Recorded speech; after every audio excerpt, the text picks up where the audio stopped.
Ni ibihe bitoroshye aho nyine isi muri rusange yongeye kugarizwa n'ibyorezo bigiye bitandukanye. Kuri iyi nshuro tuje kuvuga ku cyorezo cyageze mu Rwanda, aho Minisante nyine yamaze kubitangaza mu kanya ku rubuga rwayo rwa Twitter. Icyo cyorezo nta kindi ni Marburg, ni icyorezo cyadutse mu mwaka w'ahagana 1967, kiza nyine kugaragara mu mujyi wa Marburg mu Budage. Icyo cyorezo rero kikaba cyageze n'aha mu Rwanda, kikaba cyabonywe cyangwa se mu bitaro bya Faisal. Iki cyorezo gifite uburyo cyandura, harimo guhinda umuriro, harimo kuruka, ndetse iyo cyakuzahaje cyangwa cyakurembeje utangira no kudiyara. Iki cyorezo gifite uburyo cyanduramo. Abaganga batangaje ko iki cyorezo cyandurira mu matembabuzi,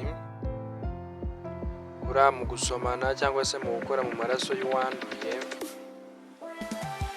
Ibyo byose nyine ngo bikaba byaba intandaro cyangwa se byakanduza bikoze mu matembabuzi y'uwanduye cyangwa se mu maraso y'uwanduye.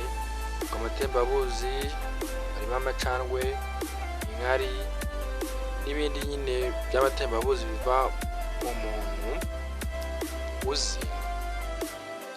Ariko cyane cyane ni ibyo amaraso, amacandwe n'inkari. Uburyo bwo kwirinda burashoboka kandi burahari.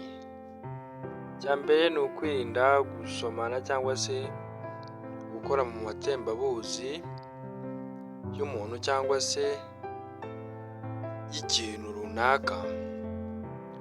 Icya kabiri ni ukugira isuku, kongera isuku wari usanganwe, haba mu rugo rwawe cyangwa se no mu bikoresho wakoreshaga nyine. Kongera isuku.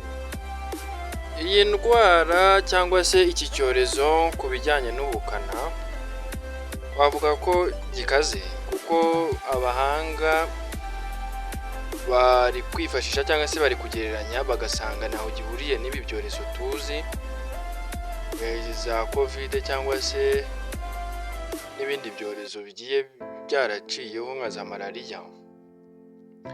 Iki cyorezo bari kuvuga ko ari mubyara wa Ebola.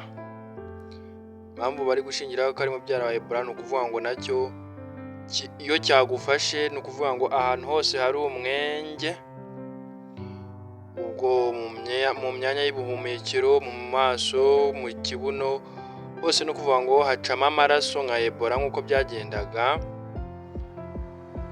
Iki cyorezo gifite ubukana bukomeye ku buryo gishobora gufata umuntu umunsi umwe cyangwa se iminsi ibiri kikaba cyamurembeje hatagize ubutabazi bw'ibanze bumukorerwa, ugasanga ahise yitaba Imana. Iki cyorezo abahanga bari kuvuga ko gishobora no kugufata bitewe n'ubudahangarwa bw'umubiri wawe, bikaba byawubika cyangwa se bikabika iki cyorezo mu mubiri wawe, kikazajya kugaragara waramaze kwanduza nk'abantu barenga nk'ibihumbi, kuko ngo gishobora kugaragara na nyuma y'icyumweru cyangwa se ibyumweru bibiri. Biterwa nyine n'ubudahangarwa bw'umubiri. Murabizi ibyo ngibyo byagiye bigaragara nyine no ku cyorezo cya covid. Ntabwo abantu bose bazahariraga rimwe cyangwa se ku kigero kingana. Hari abahitaga bafatwa bakazahara, hari n'ababanzaga gufata igihe kinini kugira ngo bazahare. Ni nako iki cyorezo nacyo kimeze. Gishobora kugufata mu minsi ibiri kikakugaragura cyangwa se hagacamo iminsi n'iminsi. Igihari ni uko rero ari ukwirinda gukora mu matembabuzi cyangwa se mu maraso y'umuntu urwaye cyangwa se twabonye afite biriya bimenyetso twavuze haruguru. guhinda umuriro, kuruka ndetse no kudiyara, ukaba nta kindi wakora usibye guhita uhamagara inzego z'ubuzima zikabaha ubufasha bw'ibanze. Naho ubundi iki cyorezo ni ukuvuga ngo cyagiye kigaragara mu bihugu bigiye bitandukanye mu myaka yahashize, muri Angola, muri Congo ndetse no muri Uganda.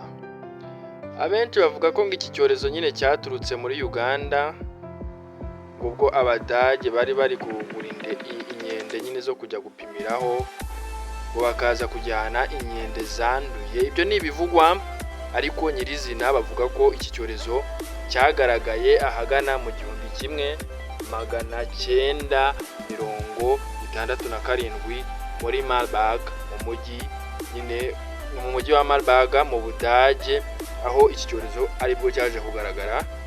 Gusa ntabwo wavuga ko cyahise gifata indi ntera cyangwa se ngo kizahaza abantu benshi, kuko cyahise gicogoramo gake, ariko ku inshuro yo bavuga ko kizamukanye ubukana bukomeye, ndetse ari nayo mpamvu umuntu ashobora kubwira abantu gukaza ingamba zo kwirinda, kugira isuku ndetse no kwirinda gukora ku bakekwaho ubwo burwayi cyangwa se abagaragaza ibimenyetso twavuze haruguru: guhinda umuriro, kuruka ndetse no kudiyara. Ibyo byose byagufasha mu kurinda amagara yawe mu gihe ukurikije inama inzego z'ubuzima zigenda zitugira. Iki cyorezo rero nimugikerense cyangwa se mugire ngo ni ibindi bintu bisanzwe, ibyorezo byagiye biza bikagabanya akarindi nka malariya cyangwa se n'ibindi byagiye wavuga ko bidakanganye. Iki cyorezo kijya kumera nka Ebola, iyo cyagufashe uva amaraso ahantu hose hari umwenge. Ni ukwitonda rero, ni ukwitonda tukitwararika kugira ngo turebe ko ibi bihe twabivamo amahoro, kandi ndahamya nashidikanya ko Abanyarwanda ari abantu bumva kandi bashyira mu gaciro. Nta mpamvu rero yo kuzahazwa n'iki cyorezo, turi abantu b'injijuke. Ndabashimiye mwebwe mudahwema gutwika ko muri kumwe natwe mu biganiro byacu bya buri munsi tubagezaho, haba amakuru ndetse n'ibiganiro bigiye bitandukanye. Ndabashimiye mbikuye ku mutima, mbibutsa gukora like, share, comment and subscribe kugira ngo mukomeze mubane natwe mu biganiro byacu bitaha. Murakoze, mugire Imana amahoro abagereho, ndetse muhahe muronke di, burya mujye muhaha mubone ironko. Murakoze.